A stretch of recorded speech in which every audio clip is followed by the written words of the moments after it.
कल रात की नींद एकदम एक नंबर थी। आई थिंक कल के लेग वर्कआउट की वजह से थकान बॉडी के अंदर थोड़ी सी ज्यादा बिल्डअप हुई थी, इसीलिए हम काफी जल्दी सो गए। 9:30 10 को हम सो गए और सुबह 7 बजे उठते उठते सबसे पहले हमने लिया हमारा बॉडी वेट, जो आया 71.6, जो if I am not wrong इस बल्क का सबसे हाई वेट है। और उठने के जस्ट बाद हमने कोई मॉर्निंग रूटीन कुछ फॉलो नहीं किया, हम सीधा यहाँ पर आंकी के रिव्यूज करने के लिए बैठे। अगर आप अभी टाइम देखोगे 8:52 हो गया है। सो 7 बजे से लेके करीब ऑलमोस्ट 9 बजे तक हमने एक अच्छा खासा 2 घंटे का स्टडी सेशन कंप्लीट किया है। और ये जो चीज है ये मैं अपने नए रूटीन में ऑलमोस्ट हर रोज इंक्लूड कर रहा हूँ और मुझे काफी पसंद आ रही है। सो अगर आप एक स्टूडेंट हो, I can not recommend it enough. उठते उठते अपना जो फोन है वो एयरप्लेन मोड पे रखो। ये देखो अभी भी मेरा फोन एयरप्लेन मोड पे है और मैंने इसे हाथ भी नहीं लगाया। जब हम सुबह उठते हैं तो with in 10 minutes of waking up हमारा ब्रेन नया इन्फॉर्मेशन कंज्यूम करने के लिए सबसे ज्यादा प्राइम्ड और रेडी रहता है। तो उस चीज का एडवांटेज लो। अगर आप एक नया स्किल मास्टर कर रहे हो, अगर आप अपने बिजनेस में कोई चेंजेस बनाना चाहते हो या कुछ नया सीखने की कोशिश कर रहे हो, तो वो जो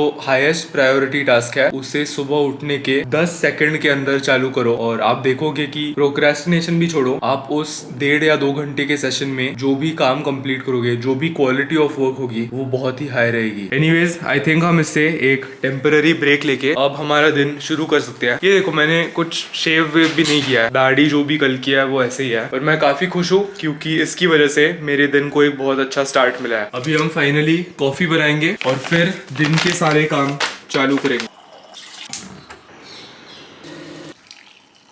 एकदम गर्मा गर्म कॉफी हो गई है रेडी। तो यार सीन कुछ ऐसा है कि मैंने एक नया आंकी डेक डाउनलोड किया है जिसमें 10,000 कार्ड्स है। अब मेरी N1 की एग्जाम आने के लिए 100 से कम दिन बचे हैं। इसका मतलब अगर मुझे वो डेक सक्सेसफुली खत्म करना है, मुझे हर दिन इतनी पढ़ाई करनी पड़ेगी जितनी मैंने जिंदगी में कभी नहीं किया। अगर हम बहुत सिंपल मैथ्स करेंगे और 10,000 कार्ड्स को 100 डेज से डिवाइड करेंगे, इसका मतलब मुझे हर दिन 100 न्यू कार्ड्स लर्न करने पड़ेंगे। ये जो भी मेंटल चैलेंज मेरे आगे है, इसकी वजह से मैं और ज्यादा मोटिवेट हो रहा हूँ। तो हाँ, ये डेक खत्म होने के बाद जिस टाइप की सेटिस्फाइंग फीलिंग आएगी वो मैं वर्ड्स में एक्सप्रेस नहीं कर पाऊंगा। अभी मैं एक डिलेमा में हूँ। ये कॉफी खत्म करने के बाद शायद हम नीचे एक वॉक पे जाएंगे। एक चीज है, इस नए रूटीन की वजह से, समर होने की वजह से जैसे ही दोपहर होती है वैसे ही हीट इतना ज्यादा बढ़ जाता है और इंटेंस धूप की वजह से हम नीचे विंटर की तरह चलने के लिए नहीं आ सकते। इसीलिए 9 बजे से लेके करीब 10 साढ़े 10 बजे तक हम नीचे हमारे स्टेप्स कंप्लीट करेंगे। इस 1 घंटे के वॉक की वजह से हमारे दिन के सारे स्टेप्स कंप्लीट नहीं होने वाले। बचे हुए जो भी स्टेप्स रहेंगे वो हम ट्रेनिंग के बाद और डिनर के बाद 10-15 मिनट चल के खत्म कर पाएंगे। सो आंकी का जो ऐप है वो मैंने अपने आईफोन पे खरीदा भी है। इसका एडवांटेज ये है कि मैं अपने सारे रिव्यूज फोन पे भी कर सकता हूँ। आज के सारे रिव्यूज खत्म हो गए हैं। ये वो डेक है जिसके बारे में बात कर रहा था, कस्टम स्टडी। मैं 100 कार्ड्स को 2 पार्ट्स में लर्न करता हूँ, पहले 50 और फिर 50। और ये फोन पे होने की वजह से I can kill 2 birds in 1 stone. चलने का जो भी टाइम इन्वेस्टमेंट है उसमें मैं पढ़ भी सकता हूँ। सो 11 बज गए हैं। अब हम फाइनली नाश्ता करेंगे। ये है 2 पूरे अंडे जिसमें बहुत सब्जियां डाली है और 100 ग्राम आटे के फुलके। आज की दूसरी कॉफी और रिव्यूज अभी भी चालू है। तो अभी दोपहर का 1 बजने वाला है और दिन के सारे काम ऑलमोस्ट हो गए हैं। एडिटिंग और कोचिंग वेबसाइट का काम हम थोड़ी देर बाद करेंगे। इतनी सारी पढ़ाई करने की वजह से मेरा ब्रेन मेंटली बहुत ज्यादा ड्रेन हो गया है। चेस्ट डे बल्क चालू हो गया। 1 मई से क्यों? वो डेट स्टार्टिंग डेट मिल जाती है। कट भी ऐसे ही स्टार्ट किया था। हाँ, 1 मार्च। हाँ, 1 मार्च को ना? 3 मार्च को। तो गोल क्या है बल्क के लिए? अब 70 kgs क्रॉस करना है। अभी कितना है? अभी 65 जाएगा, आराम से जाएगा। हाँ, 5 kg but slow and steady. Slow and control. हाँ, कितने सालों के लिए करेगा बल्क? सालों के लिए नहीं करूँगा, ये साल करूँगा बस। फिर साथ में करेंगे। सो सीन ये है कि हर रोज रील्स बनाने की वजह से मैं ये camera Sony centre drop of नहीं कर सकता। ये जो कैमरा है इसका माइक पोर्ट अभी भी खराब हो गया है, तो बहुत कंफ्यूजन क्रिएट होता है क्योंकि अब हमारे पास 3 कैमरास हैं। ये रील्स के लिए, ये यूट्यूब के लिए और ये मेरे सारे व्लॉगिंग पोर्शन के लिए। और हमें जल्द से जल्द ये करना पड़ेगा, बहुत टाइम से पेंडिंग है। पर एक थोड़े से पॉजिटिव नोट पे, आज चेस्ट है और आज वीकेंड होने की वजह से मैं, नील और दूसरा वाला आर्यन एक साथ जा सकते हैं। सीन यह है कि मंडे टू फ्राइडे नील का काम होता है, इसीलिए वो सुबह 6 बजे जिम जाता है। और हम ऐसे कैलेंडर देख के रुक रहे थे कि किस दिन वीकेंड पे चेस्ट डे आता है। तो अब मोस्टली आज नील 32.5 इंक्लाइन डंबल प्रेस के लिए ट्राई करेगा, जस्ट लाइक ओल्ड टाइम्स। आज के चेस्ट वर्कआउट के लिए हम लेने वाले हैं 1 स्कूप रैथेक्स। ये है कोला फ्लेवर। इस प्रोडक्ट की लिंक मैं नीचे डिस्क्रिप्शन बॉक्स में डाल दूंगा। मैं बहुत खुश हूँ कि आज नील की गाड़ी लेके हम जिम जाने वाले हैं। कल मेरा दूसरा लेग डे था टेंडन पेन के बाद, और हमने काव्स के 4 सेट्स लगाए जो काफी अच्छा है। हम धीरे धीरे हमारे काव्स के सेट वॉल्यूम और इंटेंसिटी थोड़ी सी बढ़ा रहा है, ऑल ऑफ अ सडन नहीं, क्योंकि मैं अपने मिस्टेक से काफी सीखता हूँ। पर पॉइंट यह है कि उस ट्रेनिंग सेशन की वजह से मेरे क्वाड्स और हैमस्ट्रिंग से ज्यादा मेरे काव्स की वाट लग गई है, तो वो क्लच ब्रेक वो दबाना एक मिनी काफ रेस हो जाता है। तो अच्छा है। नील की देखते हैं पैर कैसे है। तू क्या ट्रेन कर रहा है आज? मेरा आज काम से आऊँ। क्या हमारा स्प्लिट वापस ही हो गया? मैंने थोड़ा सा गड़बड़ कर दिया। क्या करता है यार अवधूत? मेरा एक दोस्त है ना, उसका थोड़ा सा अलग स्प्लिट है, हाँ उसकी वजह से गड़बड़ किया। बट आएंगे हम। आएंगे ना यार, आज हम इतने मेहनत से हमने अलाइन किया था। टेस्ट है ना तू तो? हाँ, आएगा आएगा। Neel, on a scale of 1 to 10 how sore are your legs? 8 ना? So you will be able to drive ना? Yeah. I got very happy when you said my car. आज 32.5 नील. Let's see. लीन म्हणजे लीनच एवढा आहे. नाही पण थोडासा. Chest day, best day. Today's weather is mostly sunny, 29.4 degrees. ये सुरेन को पिकअप करना है क्या ब्रो? हाँ. करना है क्या? He's handicapped. अच्छा हाँ. नील 32.5 yes or no? Depends on how 25 and 27 goes. The shoulder does feel nice today. Feels good. Today is the day ना bro. Today is the day. 32.5 same चल रहा है. बॉडी वेट का डिफरेंस है बड़ा. पर रेस करो तुम दोनों. Race to 40. Race to 40s. Road to 40 kg. Next stop Aryan. There he is. I'm doing chappal for the first time, bro. Doing chappal for the first time. Chappal. Good morning Aryan. You shall not enter. Aryan chest day. Chest day, best day. Where's Pre? Iron को pickup करके हम Pre good है? Today is time for my monthly check-in, dude. Body weight कितना था? 71.2. It's over यार Aryan. Yeah, the overlap went. अरे, so weight कम हुआ, फिर increase हुआ, and अभी वापस कम हो रहा है. Aryan, what weight did you start with? 78.5. हाँ, एक ऐसा टाइम था जब मैं प्रेप कर रहा था, मेरा बॉडी वेट 68 था, इसका 78 था। अब ओवरलैप होते हुए भी 1-2 हफ्ते हो गए। Thank you. तो सबको एक एक करके पिकअप करने की वजह से आई थिंक देवराज थोड़ा गुस्से में है। सॉरी यार। When did you come? I came. I didn't. It was not about when I came. I woke up at 7:30.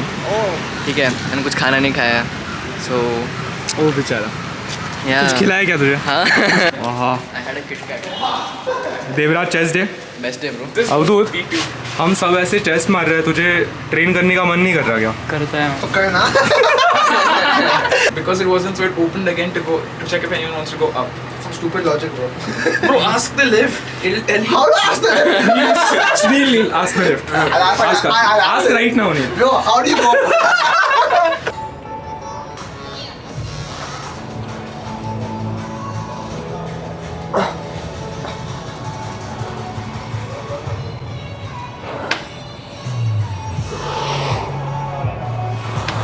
मुझे अभी एक बहुत इंपॉर्टेंट डिसीजन बनाना है। मैंने अपने रोटेटर का वार्म अप किए, लैट्स वार्म अप किए, और मैं यहाँ पर आ गया वार्म अप करने के लिए। ओरिजिनल प्लान ये था कि देवराज और Aryan smith machine incline bench करेंगे और मैं और नील इंक्लाइन डंबल करेंगे। पर देखो उसका फेस, देखो उसका, ये है एक ट्रेटर का चेहरा। मैसिंग विद यू।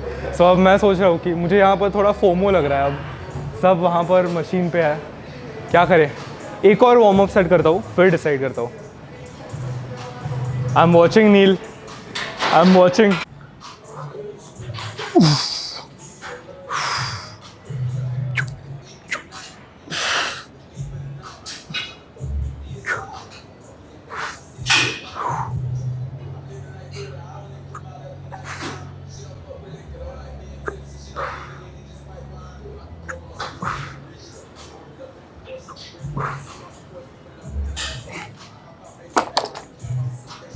एक और वार्म अप सेट, फिर डिसाइड करेंगे। वैसे तो इंक्लाइन डंबल करने का ही मन कर रहा है, क्योंकि पिछले चेस्ट डे से मैंने अपना मन बना लिया था कि मैं अगले चेस्ट डे पे वापस 40s को बेहतर कंट्रोल और बेहतर टेक्निक के साथ लगाऊंगा।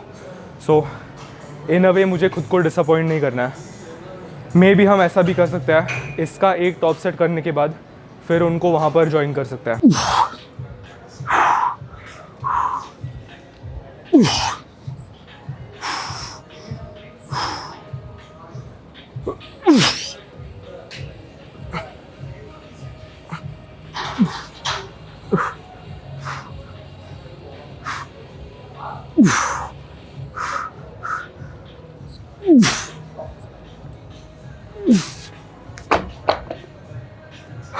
This is it.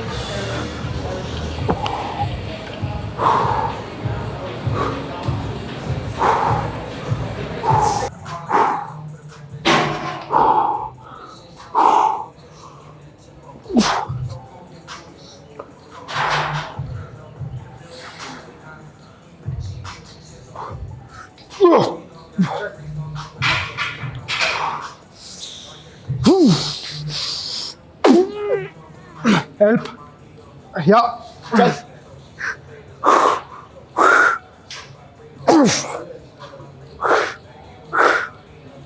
Up. Up. Nice, nice, nice. चल. Up. Bro, two more हो जाएगा. Slow, slow. Push, push, push, push. Not done yet. One more. Up, up.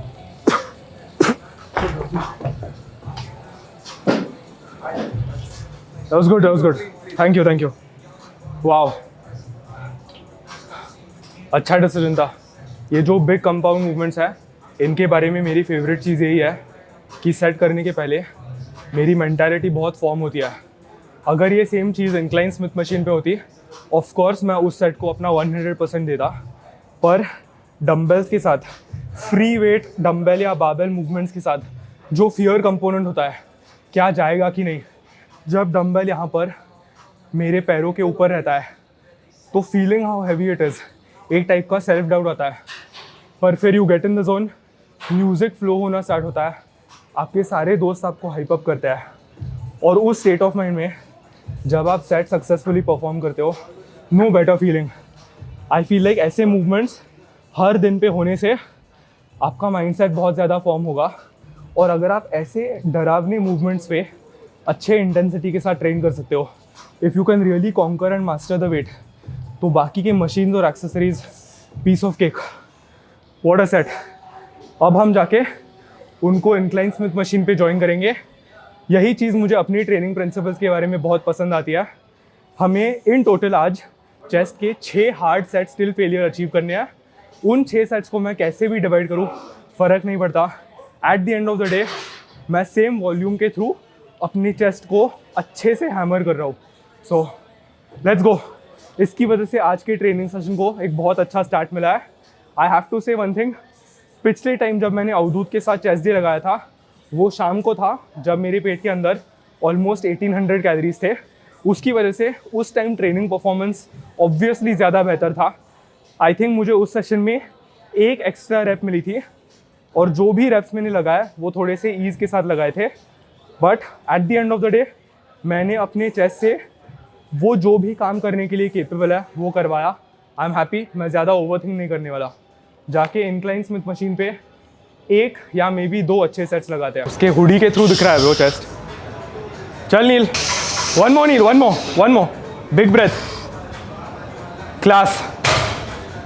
up. Yes. What a rep, bro. What a set, bro. What a set. Oh, that was clean, bro. Too good. मैं पिछले 6 minute के लिए Smith machine के लिए रुका हुआ हूँ, पर ये 3 मतलब टाइम लगेगा, तो हम मशीन जस्ट प्रेस करेंगे. Good reps only.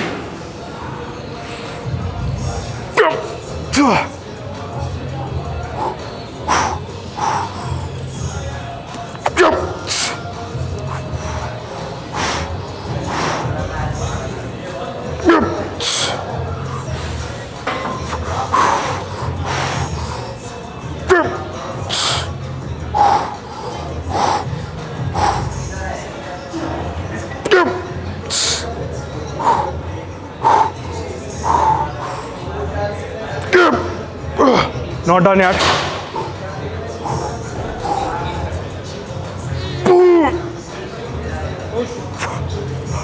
Ha.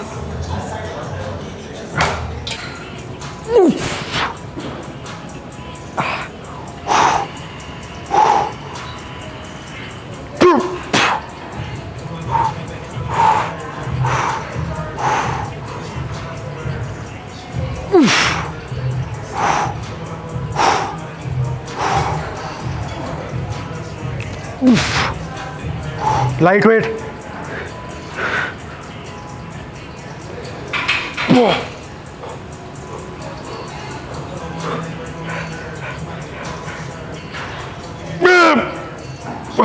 Not done yet.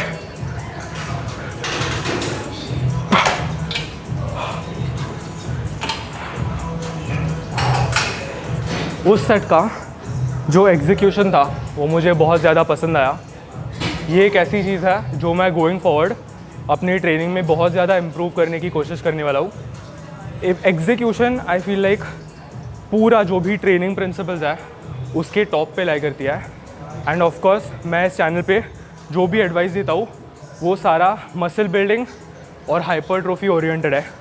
अगर आप स्ट्रेंथ ट्रेनिंग करते हो तो आपकी जो ट्रेनिंग स्ट्रैटेजी और आपका जो ट्रेनिंग अप्रोच होना चाहिए वो थोड़ा सा अलग होगा। पर हाइपरट्रोफी के लिए आई फील लाइक टेक्निक और एग्जीक्यूशन ये सबसे ऊपर लाया करता है। और पहले 1 या 2 साल पहले आई थिंक मैं इसका आंसर प्रोग्रेसिव ओवरलोड बता था, पर मैंने ये रियलाइज़ किया कि मसल बिल्डिंग के लिए प्रोग्रेसिव ओवरलोड बाद में आता है। जैसा आपका मसल साइज़ में इंक्रीज़ होता जाता है उसकी वजह से जो अडेप्टेशंस क्रिएट होते हैं वो अडेप्टेशंस क्रिएट होने के बाद आपकी स्ट्रेंथ ऑटोमेटिकली ऊपर जाती है। सोचो अगर एक बिगिनर 33 के साथ 20 रेप्स लगा सकता है 60 सेकेंड्स टाइम अंडर टेंशन के लिए, तो जैसे उसका मसल साइज़ इंक्रीज़ होगा तो 33 won't be enough weight for him. उसको ऑटोमेटिकली वो सेम स्टिम्युलस पाने के लिए वेट को थोड़ा सा बढ़ाना पड़ेगा। So I feel like progressive overload chase करने के चक्कर में लोगों की टेक्निक बहुत घटिया होती जाती है, क्योंकि दिमाग में एक नंबर रहता है। दिमाग में ये रहता है कि लास्ट टाइम 10 अचीव किए थे, इस बार मैं 11 अचीव करूँगा ही करूँगा, चाहे मेरी टेक्निक कॉम्प्रोमाइज़ हो या नहीं। So I feel like a bigger muscle leads to a stronger muscle, not vice versa. इतने सारे पावर लिफ्टर्स हैं जो 54 kg कैटेगरी 66 kg कैटेगरी में कम्पीट करते हैं, पर उनकी फ़िज़ीक विजुअली इतनी अच्छी नहीं दिखती, क्योंकि उनके स्पोर्ट के लिए वो जितना कम बॉडी वेट के साथ अपनी स्ट्रेंथ बढ़ा सकता है वो उनके लिए बेहतर है। यू नीड टू रिमेंबर कि at the end of the day muscle increase करने से आपका बॉडी वेट ऊपर जाता है। So you can get stronger without getting bigger. इसीलिए मेरा अप्रोच आजकल थोड़ा सा बदल रहा है, क्योंकि हाइपरट्रोफी ट्रेनिंग के लिए सबसे बड़ी प्रायोरिटी ये रहती है कि टारगेट मसल को स्ट्रेस करना है। टारगेट मसल को जितनी कम वेट के साथ स्टिम्युलेट कर सकते हैं, that's a win.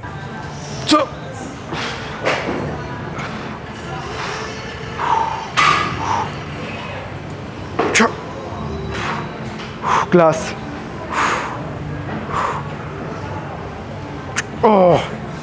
No momentum.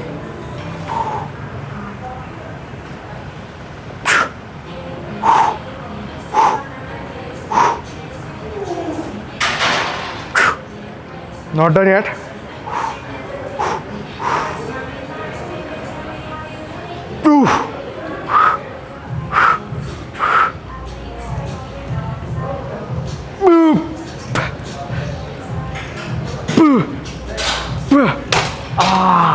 Honestly उस सेट से मुझे जो फीलिंग अभी आई बहुत अच्छी थी। यूजुअली प्रेस करते वक्त जो कॉन्सेंट्रिक मूवमेंट रहती है उसको मैं जैसे भी कर सकता हूँ वैसे करता हूँ और इसेंट्रिक कंट्रोल करता हूँ, पर इसमें कॉन्सेंट्रिक भी काफ़ी कंट्रोल था। मुझे ऐसा लग रहा था कि मैं अपने चेस्ट के साथ अच्छे से प्रेस कर रहा हूँ। सो 10 on 10 पॉइंट्स फॉर एग्जीक्यूशन।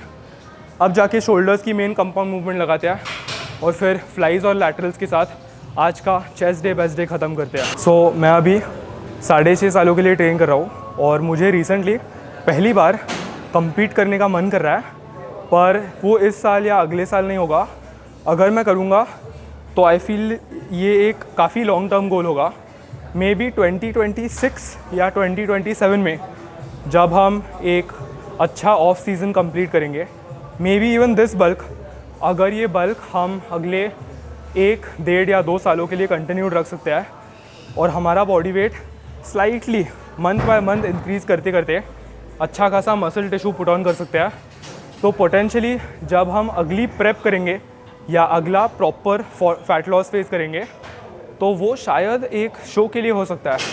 ऐसे मैं आजकल बहुत ज़्यादा सोच रहा हूँ, पर इंडिया में आई डोंट थिंक मुझे नेचुरली कम्पीट करना है, जस्ट बिकॉज मुझे यहाँ पर के जो बोर्ड्स रहते हैं, जो भी कमिटीज़ रहते हैं, वो इतने ज़्यादा पसंद नहीं है।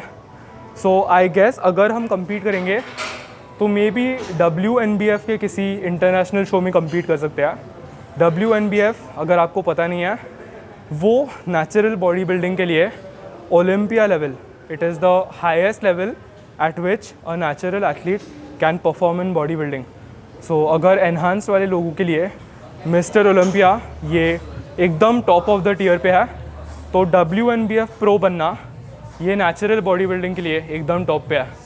सो अगर 2027 में कोई अच्छे इंटरनेशनल शोज़ होंगे जो ऑफकोर्स ड्रग टेस्टेड है, WNBF सर्टिफाइड है, तो मे बी हम एक शो में कम्पीट कर सकते हैं।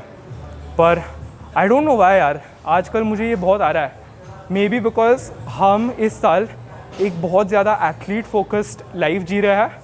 इसके पहले हम जो भी व्लॉग्स बनाते थे उनमें फ़िटनेस मेरे ज़िंदगी का एक पार्ट था, पर अब मेरी life in a way training और न्यूट्रिशन के अराउंड रिवॉल्व करती है, और मुझे ये एथलीट लाइफस्टाइल बहुत ज़्यादा पसंद आ रही है, क्योंकि it keeps you very focused and disciplined. आप एक गोल रहता है, आप उसे पकड़ते हो, और हर दिन को एक माइक्रो पर्पस आने की वजह से आप पूरे दिन एक बहुत अच्छे स्टेट ऑफ माइंड में रहते हो। इट्स लाइक आप हमेशा किसी गोल की ओर अप्रोच कर रहे हो। सो मे बी 2026-2027 हम अच्छे से कम्पीट करेंगे इंटरनेशनल लेवल पे। एंड नॉट मसल मेनिया, वो एक प्रॉपर बॉडी बिल्डिंग शो नहीं है, उसका जो जजिंग क्राइटेरिया है वो भी मुझे इतना ज़्यादा पसंद नहीं आता। और फिर हमें एक और डिसीजन बनाना पड़ेगा, क्या हम क्लासिक में कम्पीट करेंगे या मेंस फिजिक में। आई फील लाइक, हाँ क्लासिक ना, आई फील लाइक जिस रेट से हमारे क्वाड्स ग्रो हो रहा है 50 डेज इन, एक्स फ्रेम वाली फिजिक बहुत अच्छी दिखेगी। देखता है, good reps only.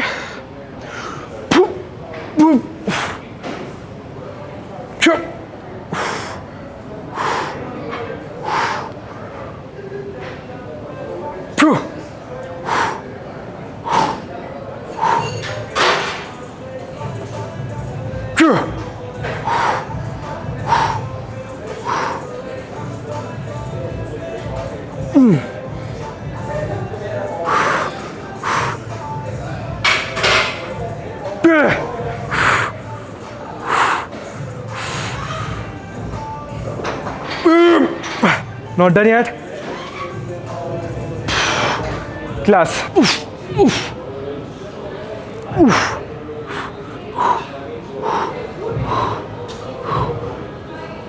Draw.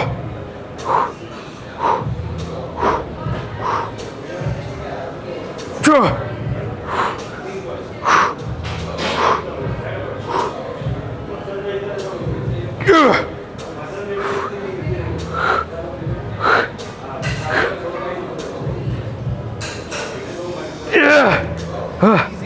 Not done yet.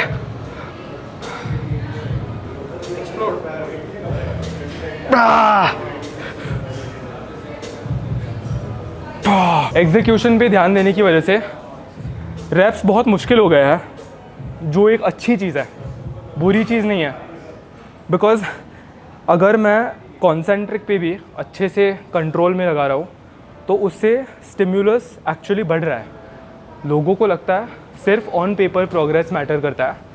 अगर मैं ये 20 की जगह 30s के साथ OHP लगाता, और मैं लगा सकता हूँ लेग ड्राइव का इस्तेमाल करके, एक्सप्लोसिव फास्ट रेप्स लगा के, ऑन पेपर मेरे नोट्स ऐप में अगर 30 × 8 आता है वर्सेस ये जो सेट था 40 सेकेंड्स टाइम अंडर टेंशन, सब कुछ मेरे डेल्ट के ऊपर आया।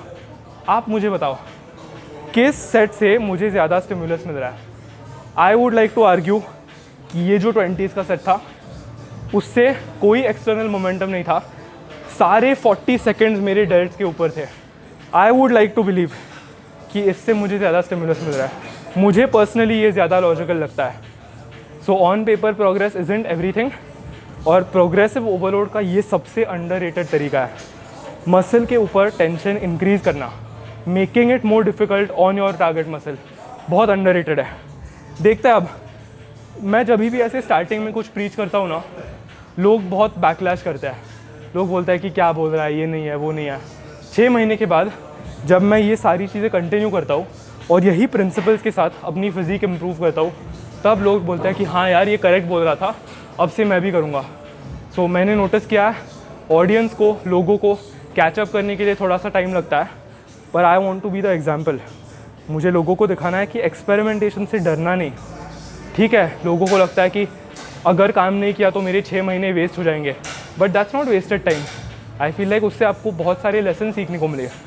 सो I will be the example, don't worry. मैं गिनी पिग हूँ, मैं ट्राई करूँगा, आपको दिखाऊँगा, फिर आप ट्राई करना। ओके ओके, सिर्फ 6।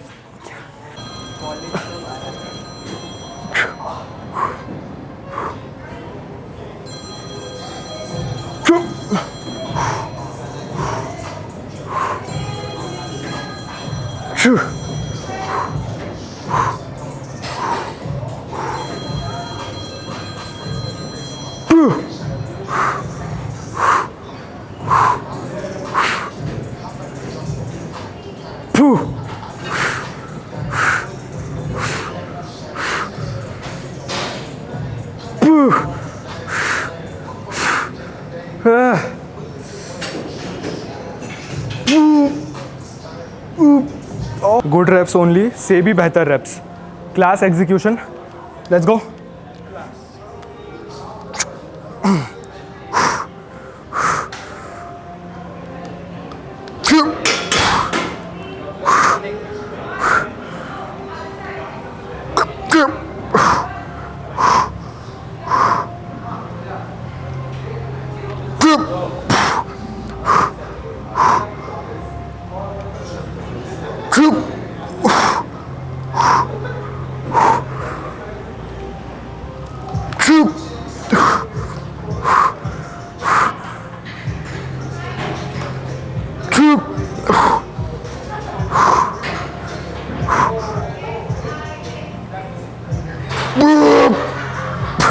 एक और, एक और, एक और।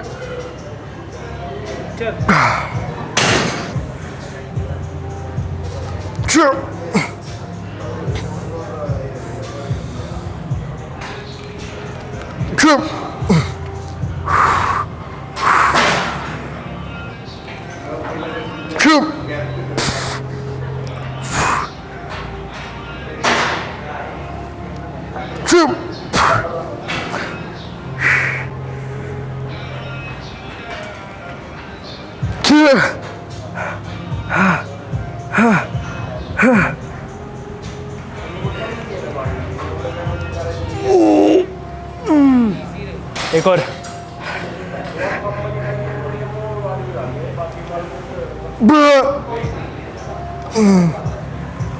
आप सबको एक बहुत कमाल का प्रूफ दिखाता हूँ कि progressive overload is not everything. Execution अच्छा करने की वजह से मेरे ट्राइसेप्स पिछले 4 महीने में इतने ग्रो हुए हैं। चेक दिस आउट, दिख रहा है? ये बिना किसी पंप के है, बहुत मास आ गया है और इवन लॉन्ग हेड ऐसे अच्छे से लटकता है। अब आपको एक फ़नी चीज़ बोलूँ, अगर आप मेरे ट्राइसेप मूवमेंट्स को देखोगे, जो मेनली रोप पुश डाउन और ओवरहेड एक्सटेंशन है, उन दोनों में अगर स्ट्रेंथ इंक्रीज़ करने से मेरा ट्राइसेप बढ़ता, तो फ़नी चीज़ पता है क्या है? दोनों मूवमेंट्स में मैंने लोड को ऑलमोस्ट आधे से रिड्यूस किया है, पर हर एक रेप इतनी परफेक्टली एग्जीक्यूटेड है कि सारा टेंशन मुझे अपने ट्राइसेप्स में महसूस होता है। स्पेशली पुश डाउन के लिए मैं पहले पास में बार पुश डाउन में 3/4 स्टैक इस्तेमाल करता था। मैं 30-35 तक गया हूँ, पर उसमें फ्रंट डेल्ट आता है, थोड़ा सा जर्किंग आता है। अब मेरे पुश डाउन कैसे दिखता है पता है? मैं रोप लेता हूँ, कभी कभी तो ज़मीन पे जाता हूँ, लिटरली ऐसे। The only thing that is moving, बस सारा टेंशन यहाँ पर अक्यूमुलेटेड है। वो जो पूरी मोशन है उसमें से एक भी सेकंड वेस्ट नहीं है। उसकी वजह से रिजल्ट क्या है? ये बेहतर ट्राइसेप्स, बेहतर लॉन्ग हेड, मसल ग्रोथ। बस एग्जीक्यूशन पे ध्यान दो।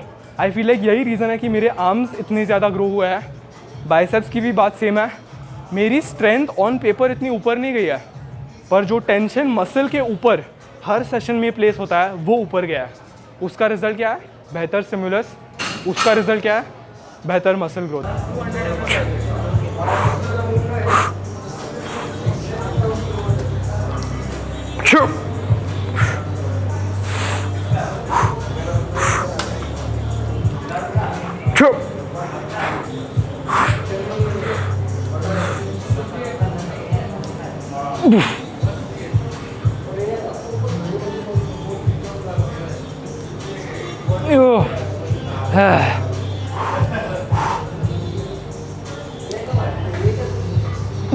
Not done yet.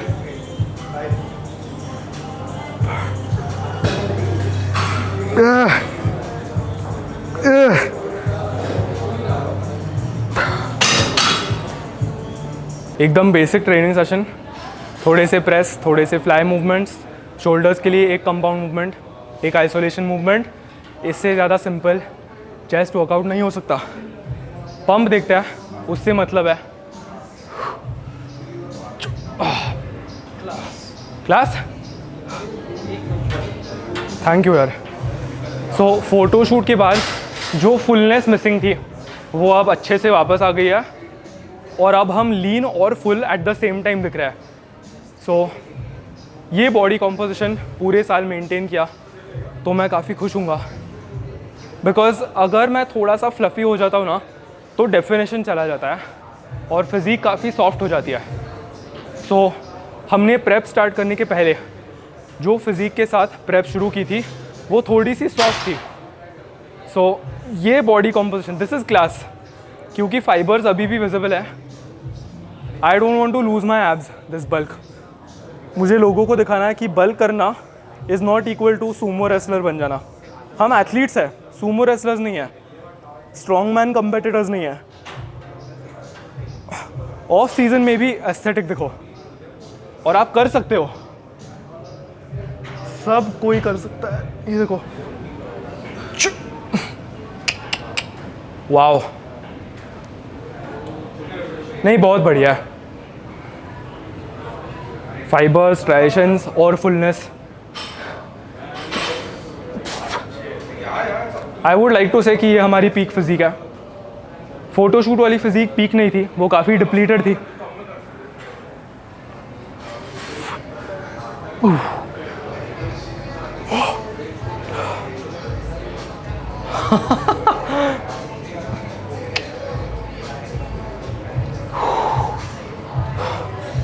जब भी मैं ऐसे फ्लेक्स करता हूँ, नील हमेशा आके कहता है कि लगता नहीं है कि तू बल्क कर रहा है।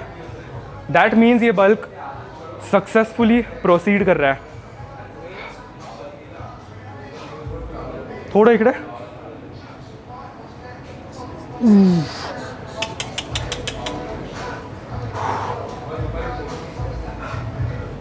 Lovely.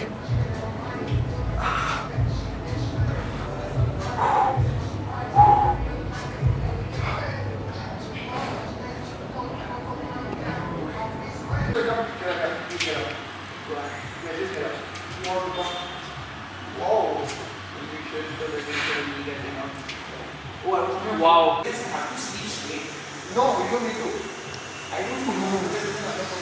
Fullness. Your necklace is gone. I didn't use it properly.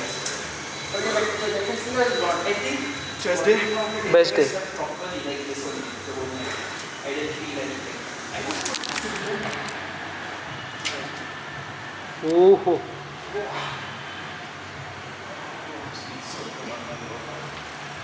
ये ब्लॉग में डाल सकता हूँ क्या? हाँ डाल सकते। तेरी टीचर ने देखा तो? उसका गलती है ना, उसने ऑनलाइन भी टेस्ट रखा। Formal control processes are more relevant for just type that much. Man will be man. ये कौन सी एग्जाम है? Management control systems. Organization that prioritizes structure, consistency, and adherence to establishment. Formal कर रहा ना। Large organisation. Wow, मुझे इसके natty status पे आजकल थोड़ा डाउट आ रहा है। बहुत जल्दी ग्रो हुआ है तू ब्रो। या आई नो। कुछ चल रहा है क्या ब्रो? या sus. Me and Aryan are on the same. Aryan ही डिस्ट्रीब्यूट करता है सबको। आर्यन कंसल्टेंट नहीं है guys. Aryan is not a consultant, वो स्टेरॉइड्स बेचता है। ये डोंट यूज दोस टर्म्स। और यही रीजन है कि ये आजकल हुडी पहनता है, यस। क्योंकि बहुत सस प्रोग्रेस हो रहा है इसका। I thought you'd track it.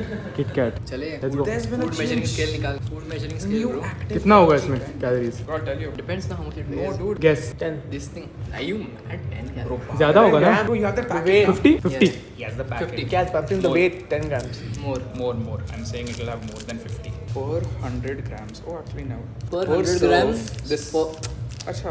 अच्छा wait this Oh, no, is it's अरे दिस इज ये पूरा बार ईट 10 नहीं, ग्राम नहीं. का है ठीक है तो this is 5 grams Divide by 2. Quick maths 25. 25 calories. ये not bad आपते मेरे को. Half half Aryan half 12.5 12.5 that's so good have you ever been to हैनीज कभी कभी लगता है ये सब छोड़ के मोटा बन जाओ शुगर ब्रो यार You just दे can have my this one cut. Kit Kat वाला waffle I haven't tried that Oreo cream cheese Oreo cream cheese हां क्या हुआ ब्रो तो मैं यहाँ पर अंडा रोटी खा रहा हूँ और आईपीएल के लास्ट 2 ओवर्स देख रहा हूँ इस साल का आईपीएल इतना हाई स्कोरिंग कैसे है ऑल ऑफ अ सडन थोड़ा सस लग रहा है इतने सारे 250 प्लस के स्कोर्स हुए हैं और लोग चेस भी कर रहे हैं कल के मैच में आई थिंक दूसरे पंजाब टीम ने 260 18 ओवर में चेस किए कैसे हो रहा है कोई प्लीज मुझे कमेंट्स में बताओ बहुत सस है ये फेक नाटी है ये आईपीएल